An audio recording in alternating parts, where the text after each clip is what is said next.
But after surgery, they need to have some certain rules and regulations. Kada. Yeah so uh rules and regulation 10 years ముందుతో compare చేసుకుంటే ఇప్పుడు తగ్గిపోయినాయి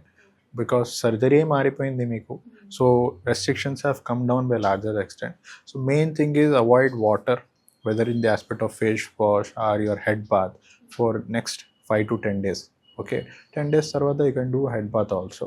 and medications are the main theme here surgery చేయడం ఒక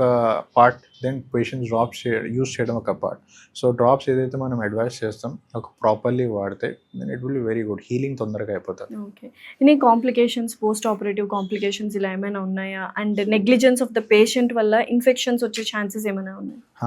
నెగ్లిజెన్స్తో start first cataract operation చేయించుకోవడంలో అసరత్ చేసిన వాళ్ళకి కాంప్లికేటెడ్ క్యాటరాక్ట్స్తో వస్తారు ఓకే అలాంటప్పుడు వీ ఎక్స్ప్లెయిన్ పేషెంట్ దట్ చాలా ముదిరిపోయింది క్యాటరాక్ట్ లేకపోతే ఇది ఇష్యూ ఉంది కాంప్లికేషన్ ఇలా అవ్వచ్చు మీకు ఎంత తొందరగా చూపు రాకపోవచ్చు ఆపరేషన్ అయిన తర్వాత నల్లగుడ్డు మీద కొన్ని రోజులు వాపు ఉండొచ్చు సో ఇలాంటి కొన్ని మనం కాంప్లికేషన్స్ ముందే ఎక్స్ప్లెయిన్ చేస్తాం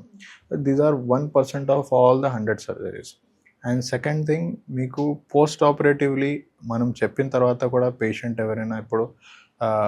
this can be seen in patients who comes from villages okay so A